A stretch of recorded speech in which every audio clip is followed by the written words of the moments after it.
அனைவருக்கும் வணக்கம். நம்ம ஆசிவக சேனலில் கொஞ்ச நாளாகவே வீடியோ எதுவும் போடவில்லை. ஏன்னா புதிய செய்திகள் எதுவும் இல்லை அப்படின்றதால எதுவும் பகிரப்படவில்லை. இன்று நாம் உங்களோடு சில செய்திகளை பகிர விருப்பப்படுகிறேன். இப்போ நம்ம ஆசிவக சேனலில் தொடர்ந்து பார்த்துட்டுருக்கவங்களுக்கு தெரியும், அந்த சாத்தன் வழிபாடு, ஐயனார், ஆசிவகம், இதற்குண்டான தொடர்புகள் எல்லாம் நம்ம பார்த்துட்ருக்கோம். இன்றைக்கும் நிறைய விஷயங்கள் தொடர்பு இல்லாமல் தெரிஞ்சால் கூட அதற்கெல்லாம் என்ன தொடர்பு இருக்குது அப்படின்றத இந்த வீடியோவில் பார்க்க போகிறோம். புதிதாக என்ன விஷயம் அப்படின்னு பார்த்திங்கன்னா, ஒரு புத்தகத்தை இந்த வீடியோவில் அறிமுகப்படுத்த ஆசைப்படுகின்றேன். அது என்ன புத்தகம் அப்படின்னு பார்த்திங்கன்னா, சர்த்தா அப்படின்னா த கேரவன் அப்படின்றத ஒரு புத்தகம். பிஎல் பைரப்பா அவர்கள் பல வருஷங்களுக்கு முன்னாடி எழுதியிருக்கார்.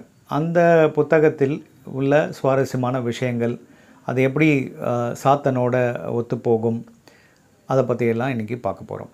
ஸோ அதுக்கு முன்னாடி உங்களுக்கு எல்லாம் தெரியும், நம்ம வீடியோ வாயிலாக சாத்தனை ஐயன் என்றும் ஐயனார் என்றும் அழைக்கின்றனர். மாசாத்தான் என்றும் சொல்வர். பெருஞ்சாத்தன், அறப்பெயர் சாத்தன், தர்மசாஸ்தா, இப்படி பல பெயர்கள் இருக்குது. நம்ம தமிழ்நாட்டிலே பார்த்திங்கன்னா நிறைய பேருக்கு நீங்கள் கவனிச்சிருப்பீங்க, ஒரு பெயர் பரிச்சயமாக இருக்கும் உங்களுக்கெல்லாம். ஐயாதுரை அப்படின்னு ஒரு பேரை கேள்விப்பட்டிருக்கீங்க. ஐயாதுரை அப்படின்னா என்ன அப்படின்னு பார்த்திங்கன்னா, துரை அப்படின்னா என்ன அப்படின்னா, தமிழில் துரை என்பதற்கு பொருள் சீஃப். இங்கிலீஷில் சீஃப்னு சொல்லுவோம் இல்லையா, சீஃப், முக்கியமானவர், ஆர் த சீஃப் மினிஸ்டர் சொல்கிறோம் இல்லையா, முக்கிய மந்திரி, த மெயின் மினிஸ்டர். ஸோ அதுதான் சீஃப்.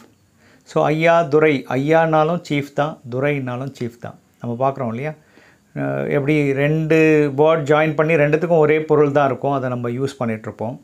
லைக் தமிழும் இங்கிலீஷும் கலந்து வரும், நடு சென்டர் அப்படின்வோம், ரெண்டுத்துக்கும் ஒரே பொருள் தான். அந்த மாதிரி இங்கிலீஷ்லேயும் ரெண்டு சொற்களுக்கு ஒரே மீனிங் தான் இருக்கும். அந்த மாதிரி ஐயாதுரை அப்படின்றதும் சீஃப் அப்படின்ட்டு. சில பேருக்கு பெயர் துரை பாபு அப்படின்னு வைப்பாங்க.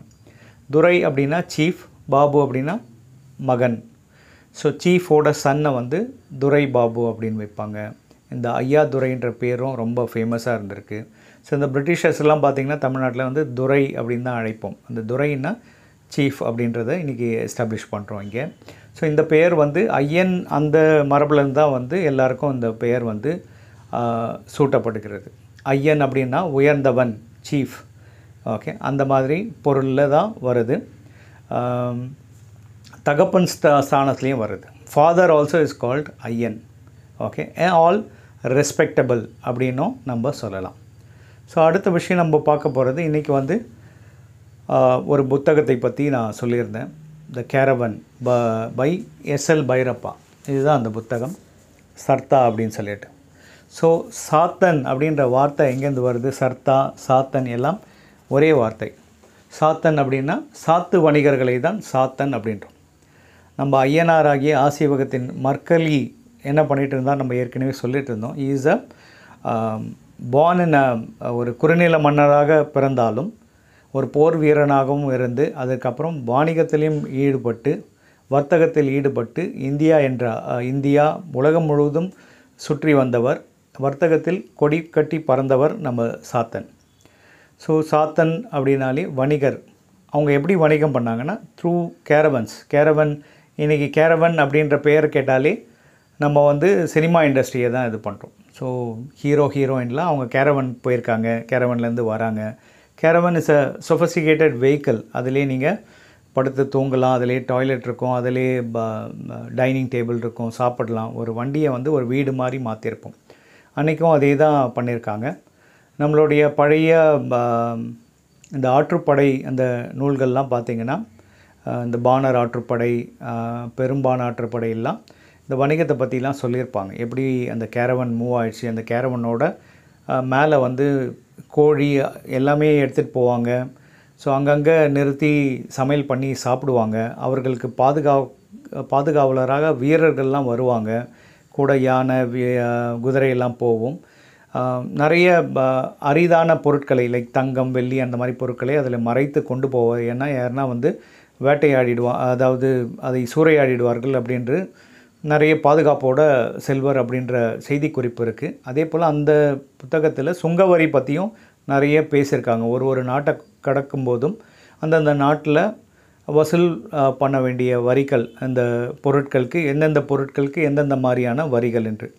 ஸோ அப்படி பார்க்க போனால் இன்றைக்கு நிலைமையும் அந்த நிலைமைக்கும் ஒன்றும் பெரிய மாறுபாடு இல்லை. டாக்ஸேஷன், இப்போ நம்ம ஜிஎஸ்டி பேசுகிறோம், எதுக்கு எவ்வளோ பர்சன்டேஜ், அந்த மாதிரி அந்த காலத்துலேயும் எந்தெந்த பொருளுக்கு எந்தெந்த நாட்டில் என்ன வரிகள் அப்படியெல்லாம் இருந்து வந்திருக்கிறது. என்ற புதிய தகவல் பார்த்திங்கன்னா, இந்த கேரவன் புக்கில் என்ன சொல்கிறாருன்னா, நாகபட்டா அப்படின்ற ஒரு வேதிக் ஸ்காலர் வந்து ஒரு மன்னர், ஓகே, அமருகா அப்படின்ற மன்னர் வந்து அவரை வந்து இந்த கேரவன், இந்த மர்ச்சன்ட்ஸோட அவங்களுடைய எங்கே வாங்குகிறாங்க, எவ்வளோ பொருள் வாங்குகிறாங்க, என்ன லாபத்துக்கு விற்கிறாங்க அப்படின்னு ஸ்டடி பண்ணுறதுக்கு அனுப்புறதா இந்த நாவல் போகுது.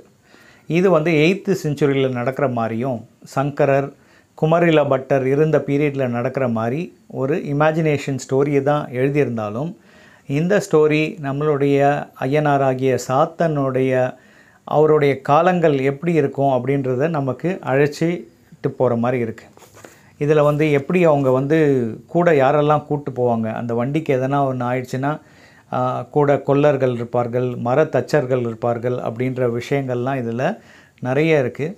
இது 8th செஞ்சுரியில் நடக்கிறதால அவர் வந்து இந்த கேரவனில் போன ட்ரேடர்ஸ்லாம் ஒரு புத்த மதத்தை சார்ந்து இருந்ததாக சொல்கிறார். ஆனால் நம்ம ஆசீவகம் நமக்கு தெரியும், அதனுடைய அடிப்படைகள் வந்து ஜைனத்திலிருந்து வந்தாலும், அதாவது மகாவீரருக்கு முன்னே பார்சுநாதர் பீரியட் வரலாம் ஃபாலோ பண்ணிட்டு வந்திருந்தாலும் அதுக்கப்புறம் ஒரு தனி வழியை அமைச்சு போயிட்டு இருந்தாங்க. அதில் இருந்த முக்கியமானவர்கள் அனைவரும் தமிழரே என்பதை நம்ம இதற்கு முன்னர் பார்த்துருக்கிறோம். அடுத்து இந்த பஞ்சதந்திர புத்தகத்திலும் முதல் ஸ்டோரியிலேயே முதல் கதையே வந்து இந்த சாத்து வணிகர்களை பற்றி தான் கதையே ஆரம்பிக்குது. இதில் வந்து வர்த்தமானர் அப்படின்ற, வர்த்தமானர்னால் நம்ம தமிழில் வர்த்தகர் சொல்கிறோம் இல்லையா. வர்த்தமான அப்படின்னா the increasing or flourishing business, increasing business அப்படின்னு சொல்லுவோம். இந்த கதை ஆரம்பிக்கிறதே ஒரு வணிகர் வந்து சதர்ன் ஸ்டேட்லேருந்து, ஓகே, ஒரு ஊர்லேருந்து, அந்த ஊரே அந்த அமராவதிக்கு இணையான அதை விட ஒரு மேல்படியான ஒரு ஊர்லேருந்து அவர் யோசிச்சிட்ருக்கார், நமக்கு நிறைய பணம் எல்லாம் இருக்குது, ஆனால் நம்ம we cannot sit idle. So வெல்த்தை வந்து நம்ம always we have to increase. ஒரு எறும்பு புற்றை போல் அது வந்து அதை பெருகிட்டே இருக்கும், அந்த மாதிரி நம்மளும் வந்து வெல்த்தை இன்க்ரீஸ் பண்ணணும் அப்படின்ட்டு சரி நம்மளுடைய கூட்ஸ் எல்லாம் எடுத்துக்கிட்டு மதுரா சிட்டிக்கு போய் நம்ம வியாபாரம் பண்ணலாம், அங்கே தான் நம்ம பொருட்களுக்கு நல்ல விலை கிடைக்கும் அப்படின்னு இந்த கதையோட முதல் கதையே அதில் 2 மாடுகளை பூட்டியிருப்பார். ஒன்றுத்துக்கு பேர் லைவ்லி அப்படின்னு சொல்லுவாங்க. அந்த மாடு அடிபட்டுரும், அதை விட்டுட்டு போவாங்க. அந்த மாடு தான் சிங்கத்தோட நட்போட இருந்து அந்த கதை அப்படி தான் அதனுடைய ஃப்ரேம் ஸ்டோரி. அதனோட ஸ்டோரியும் பார்த்திங்கன்னா சாத்தனோட இந்த வணிகத்தையே சொல்லுது. நம்ம ஏன் இந்த வணிகத்தை பற்றி பேசிகிட்ருக்கோம்னா, சாத்தன் ஐயனார் அவர் வந்து நம்ம சொல்லியிருக்கோம் ஆல்ரெடி, இஸ் அ பாலிக்லாட். எப்படி பாலிக்லாட் ஆனார்னா, இந்த வணிகத்தில் ஒரு ஊர்லேருந்து இன்னொரு ஊருக்கு இந்தியா முழுவதும் உலகம் முழுவதும் சுற்றும்போது நிறைய மொழிகளை கற்றுக்கொண்டார். நிறைய என்ன சொல்கிறது, கிரேட் மர்ச்சன்ட். அது மட்டும் இல்லாமல் அவர் வந்து மக்களுக்கு அறவழியில் இருக்கிறதுக்கான போதனைகளும் அங்கங்கே செஞ்சதால் அவருக்கு வந்து பெரும் கூட்டம் இந்தியா முழுக்க இருந்தது. ஸோ புத்தரே ஆச்சரியப்பட்டு கேட்டார், இந்த ஆசீவகத்துக்கு மட்டும் எப்படி இவ்வளோ மக்கள் போகிறாங்க அப்படின்னு சொல்லிட்டு. ஸோ பழைய காலத்தில் ஆசீவக மதத்தை பின்பற்றியவர்கள் இல்லை ஆசீவகத்தை பின்பற்றியவர்கள்லாம் பெரும் வணிகராக இருந்து வந்தனர். இவர்கள் வந்து they did business with justice. So இந்த புத்தகத்திலையும் ஐயா என்று குறிப்பிடுவார். ஐயா ஹோலே அப்படின்னு ஒரு ட்ரேட் கில்டு இருந்ததாக சொல்லுவார்கள். அதாவது 500 பேர் அப்படின்னு சொல்லுவாங்க, 500 இவர்கள் வந்து இந்த மாதிரி மர்ச்சன்ட் கில்டு அப்படின்னு சொல்லுவாங்க. ஒரு காலகட்டத்தில் மன்னனுக்கே ஃபைனான்ஸ் பண்ணக்கூடிய அளவில் இவர்கள் வந்து பெரும் செல்வந்தர்களாக இருந்தார்கள். எங்கெல்லாம் மன்னர் ஆட்சி வந்து சரியாக இல்லையோ அப்போல்லாம் அந்த ட்ரேட் கில்டு வந்து அந்த இடத்த வந்து ஆட்சி செய்தாகன்ற ஒரு நிறைய மறைக்கப்பட்ட வரலாறுகள் இருக்கிறது. அப்படி பார்த்தோம்னா தமிழகத்தில் சொல்லுவாங்க, சில ஒரு 300 ஆண்டு காலம் வந்து நமக்கு எந்த ஹிஸ்ட்ரியுமே தெரியவில்லை அப்படின்னும்போது இட் கேன் பி ஒரு ட்ரேட் கில்டோட மர்ச்சன்ட் கில்டோட ஒரு ஆட்சியாக கூட இருந்திருக்கலாம். ஸோ அவர்களோட சப்போர்ட்டோட மக்கள் வந்து செல்வ செழிப்பாக இருந்திருக்கலாம், டாக்ஸேஷன்லாம் கம்மி பண்ணியிருக்கலாம், வரிகள்லாம். அந்த மாதிரி காலம் வந்து இருண்ட காலம் சொல்கிறாங்க. அது உண்மையிலே இருண்ட காலம் இல்லை, அது தமிழகத்தில் ஒரு பொற்காலமாக இருந்திருக்க வாய்ப்பு இருக்கிறது அப்படின்றத நம்ம வந்து மறுபடியும் மறு ஆய்வு செய்ய வேண்டும். இதில் ஒரு முக்கியமான ஆய்வு பண்ணியிருக்கவரை பற்றி நம்ம இந்த வீடியோவில் பேசணும். ஏற்கனவே இதை பற்றி பேசியிருக்கோம். PL சாமி அப்படின்றவர் தமிழ் இலக்கியத்தில் தாய் தெய்வ வழிபாடு அப்படின்ற ஒரு புத்தகத்தை எழுதியிருக்கார்.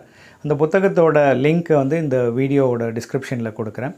ஸோ அதை பார்த்திங்கன்னா அதில் முதல் 38 பக்கத்தில் சாத்தன் வழிபாடு எங்கேருந்து தொடங்குது அப்படின்ற ஒரு ஆய்வை பண்ணுறாரு. சங்க இலக்கியமாகிய புறநானூறில் சாத்தன் வழிபாடு, அதில் நக்கீரர் சொல்கிறாரு, அறப்பெயர் சாத்தனுடைய கிளைதான் நான் அப்படின்றாரு.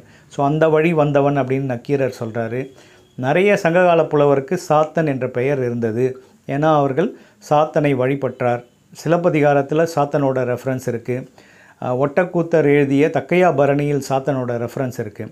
அவர் என்ன PL சாமி சொல்ல வர்றாருன்னா, இவர் வந்து பாசண்ட சாத்தன் சொல்லுவாங்க, அதாவது வேத மறுப்பாளராக தோன்றிய சாத்தனை எப்படி சோழர்கள் வந்து அவரை வந்து சிவனின் பிள்ளையாக கருதி ஒரு பரிவார தெய்வமாக, சிறு தெய்வமாக அவர்களில் கோயிலில் ஆக்கினார்கள் அப்படின்றத பற்றி அழகாக சொல்லியிருக்கார். ஸோ இந்த சாத்தனை வந்து வைணவமும் சைவமும் தத்தெடுத்தது. அதே போல் இதை சொல்லும்போது சதவாகன டைனஸ்டிக்கும் இதுக்கும் நிறைய தொடர்பு இருக்கிறதா சொல்கிறாரு. ஸோ சதவாகன ஹிஸ்ட்ரி பற்றி பார்த்தோம்னா அதில் ஒரு இன்ட்ரெஸ்டிங் ஸ்டோரி இருக்குது. விக்ரமாதித்யனை எதிர்க்கிறதுக்கு சதவாகனன் அவர்களும் வந்து ஒரு ட்ரேட் கில்டு, நிறைய வியாபாரம் வணிகம் இந்தியா பூரா பண்ணாங்க. இந்த மாதிரி பெரும் அரசர்கள்லாம் அழிந்தபோது சதவாகனர் தோன்றினார்கள். சதவாகனரோட படைத்தளபதியாக இருந்தவர்கள் தான் பல்லவர்கள். பிற்காலத்தில் தமிழகத்துக்கு வந்து காஞ்சிபுரத்தில் ஆட்சி புரிகின்றனர். ஆல்மோஸ்ட் என்டையர் தமிழகமே ஒரு காலத்தில் பல்லவர் கையில் இருந்தது. இந்த பல்லவர் காலத்தில் தான் நிறைய சாத்தனுக்கு இந்த நார்த் தமிழ்நாட்டில் நிறைய சிலைகள் உருவாக்கினார்கள். இருந்தாலும் தமிழகம் முழுவதும் இந்த சாத்தன் வழிபாடு இருந்து வந்தது. சோழர் குடியிலும் இருந்தது, பல்லவர் குடியிலும் இருந்தது. PL சாமி இதில் நிறைய இன்ட்ரெஸ்டிங்கான இன்ஃபர்மேஷன் சொல்கிறார். முருகனுக்கும் பிரம்மசாஸ்தான் சொல்லுவாங்க, ஐயனையும் பிரம்மசாஸ்தான் சொல்லுவாங்க. இன்றும் ஜெயின கோயிலில் ஐயன் வந்து யானை மேலே இருப்பார், அவருக்கு பிரம்மசாஸ்தா என்றே பெயர் இருக்கிறது. ஜெயினர்கள் கோயிலில் ஐயனுக்கு வந்து யானை வாகனமாகவும், பௌத்தர் வழிபட்ட கோயிலில் ஐயனுக்கு வந்து குதிரை வடிவமாகவும் இருக்கும். ஐயன் கையில் இருக்க அந்த குதிரையோடைய சாட்டை தான் பெரும்பாலும் கோயிலில் காணப்படுது அப்படின்னு சொல்லுவார். இதில் ஒரு இன்ட்ரெஸ்டிங்கான இன்ஃபர்மேஷன் வந்து சிலப்பதிகாரத்தில் வந்து செண்டாயுதம் வாங்கி சென்றார் கரிகாலன். யார்கிட்டேருந்து? ஐயனார்கிட்டேருந்து போய் இமயமலை வர வென்று வர்றதுக்கு செண்டாயுதத்தை எடுத்து சென்றார். இந்த செண்டாயுதத்தோடு இருக்கிற ஐயனார் எங்கே இருக்காருன்னு பார்த்தீங்கன்னா, காஞ்சிபுரத்தில் இருக்கிற காமாட்சி அம்மன் கோயிலில், அந்த கோயிலுடைய காவல் தெய்வமாக அங்கே இப்போது ஐயனுக்கு ஒரு சிலை இருக்குது. ஸோ இந்த காமாட்சி கோயிலே ஒரு சமண கோயில்ன்ட்டு நிறைய ரிசர்ச்லாம் பண்ணியிருக்காங்க. ஸோ அப்படி பார்க்கும்போது ஐயனாரோட வர்ஷிப்பு எவ்வளோ காலத்துக்கு பின்னாடி இருந்து வருது. சதவாகனத்தோட அந்த டைனாஸ்டியோட அவருக்கு தொடர்பு இருக்குதுன்னு சொல்கிறாரு.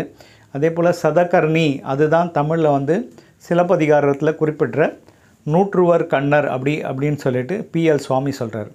இந்த 38 பக்கம் சாத்தனை பற்றி எழுதியிருக்க PL சாமியோட ரிசர்ச் வந்து ஒரு தரமான ஒரு ஆய்வு பணி என்றே சொல்லலாம். ஏற்கனவே ஒரு வீடியோ PL சாமிக்கோசம் நம்ம டெடிகேட் பண்ணியிருக்கோம். அவர் பேர் P. லோர்து சாமி. அவருடைய புத்தகங்கள்லாம் அருமையான புத்தகம்.